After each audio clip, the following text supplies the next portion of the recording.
Okay, we're joined now by Coach Bielema.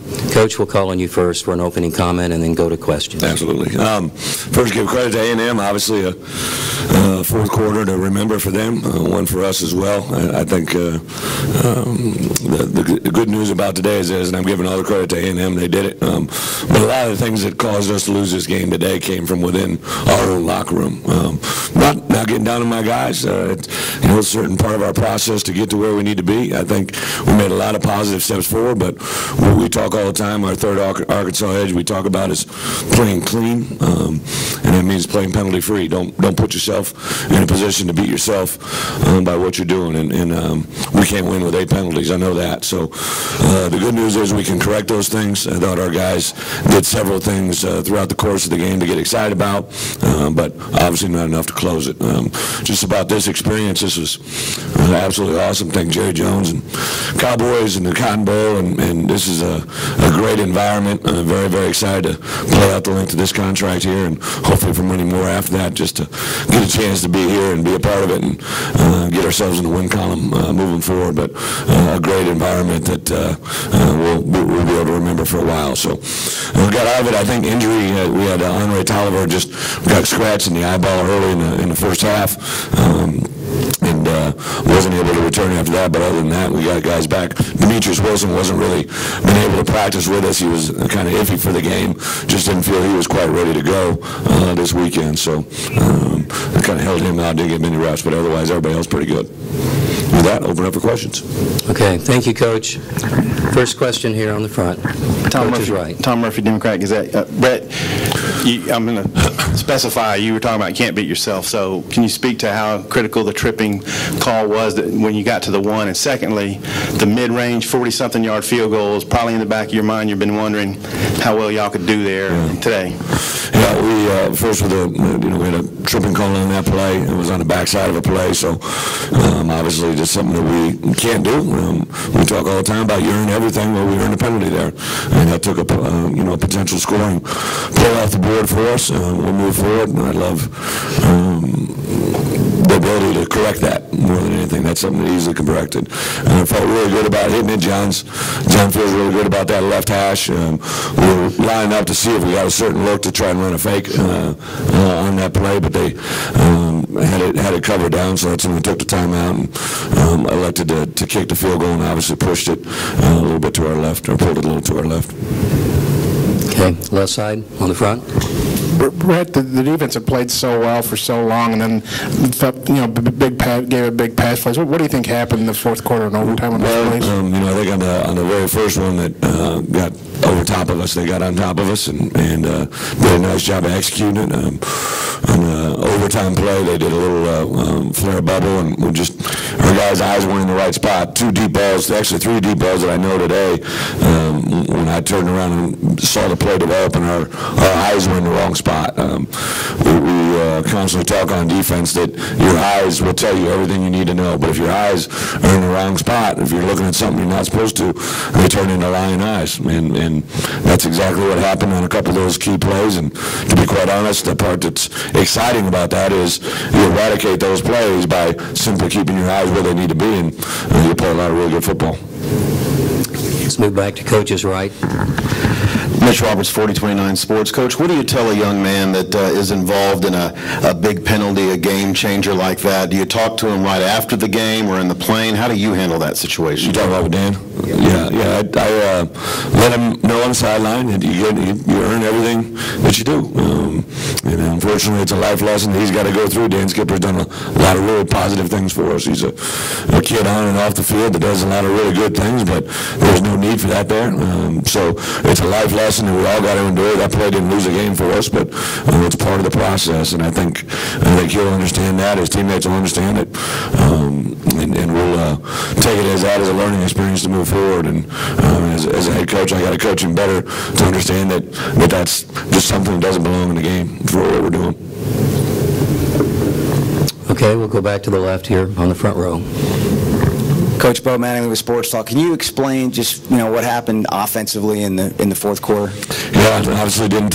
We knew coming into this game, though, we thought our formula, if we stuck to the plan, first down success leads to second down and third down success, but we were so much more effective on third down conversions in the first half versus that fourth quarter especially. I think the thing that we got to be able to do is stay true to who we are. We got to be able to effectively run the ball and for play-action pass game.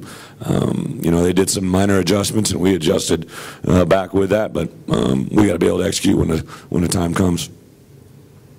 Stay on the front, here on the right. Tom Murphy again. The fake punt with Irwin Hill, what did you see there, and how do you think that played into the flow of the game?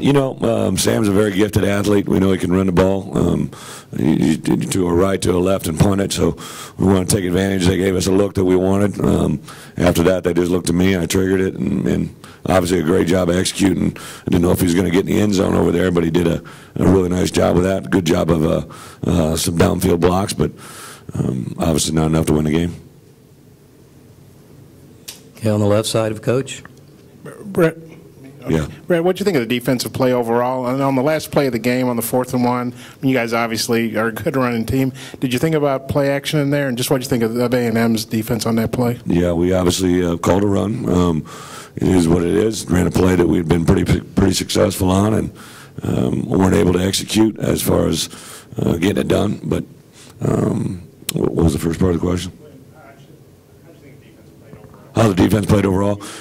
Our defense, I think we knew they were very, very good on offense. We knew that we couldn't give up the big plays, and those are the plays that end up hurting us. We wanted to line up and be in a position before the ball is snapped to have success. I thought for the most part we did that all day.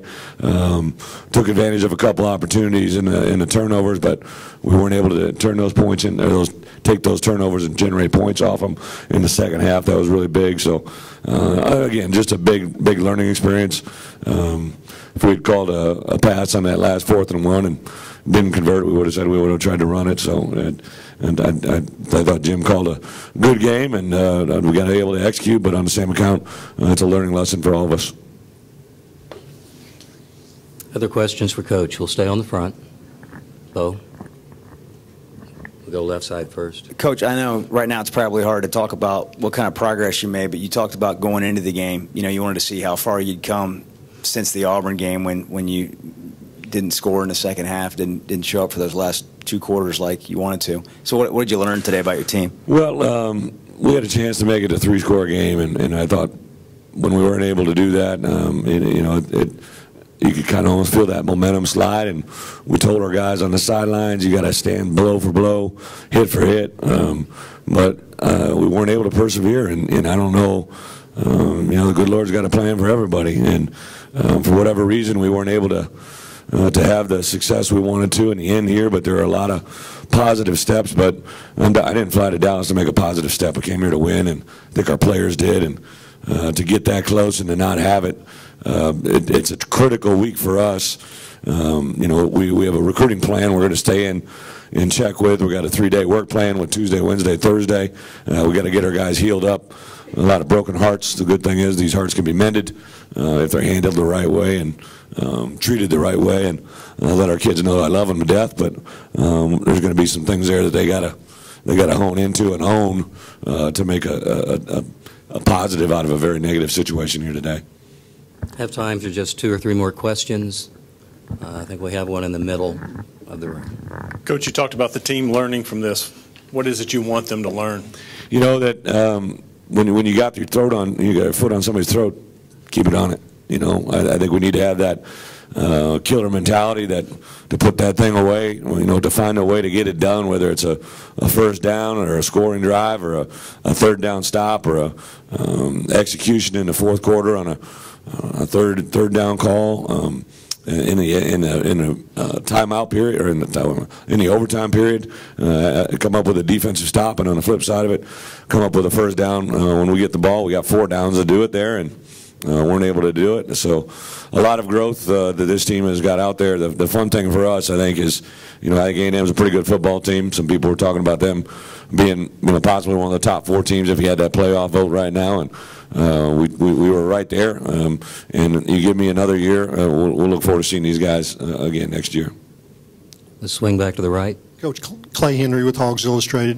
when you saw Jonathan break loose on the play that came back, I mean, would you just explain that play and what you thought when you saw him break loose? A great call by Jim, a little variation there that we did, and an incredible effort by Jay Will, I think, on that one. I was following the play, so I didn't see the flag, and then somebody, I think B. Lunny, said, "Oh, Coach, there's a flag down." And I just couldn't understand why there'd be a flag. It was a perimeter play. I didn't know why there'd be a flag on the backside of a play, and obviously then the guys upstairs said that there was a trip, and it was legit. So a huge teaching moment.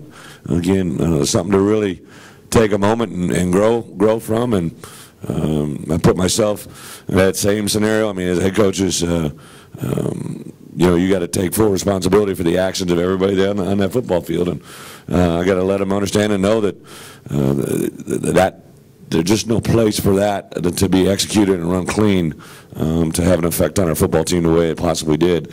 There's no room for it. Anything else for Coach? Yes. Okay, last question, Bob. Does this open day come at a good time after, the demoralizing loss like this, and just kind of how do you feel about the open day and getting ready for Bama? Bob, I think that when I looked at this schedule, I obviously was aware of who we're playing, and everybody's made light of our schedule and who we face. It's voted by everybody to be the #1 toughest schedule in the country, and I'm excited about it. I'm excited today, just as much at the end of the day than I was at the beginning of today. And the good thing for us, the way it laid out, was it's 5 games on a bye week. It's 4 games on a bye week, and then 3 weeks on. And if we do what we're capable of doing, we'll have a chance maybe to play another game. And the part that I get excited about is I told our guys, you invest this week into giving us what you have, everything you got, and I'll take care of you in the bye week, because it really is laid out as good as we possibly can. It's not like a 1 week on, 1 week off. It's 5 bye, 4 bye, 3. You couldn't ask for anything more. So we'll take full advantage of it, and we've got a good recruiting plan, got a good week schedule for our players to work. I'll give them a little bit of a break tomorrow to kind of just regroup and get themselves together. Monday we'll come back, and Tuesday we'll come back with our coaches and put this game behind us and get an opportunity to jump ahead. But yeah, this is a really good time for a bye week and something we got to maximize, and for coaches and players and probably fans. Fans probably invested a lot in today's game, and I apologize we weren't able to give you a win, but there's a lot of really good things coming. It's going to be a very exciting time ahead of us. Okay, Coach, thank you very much. We'll pick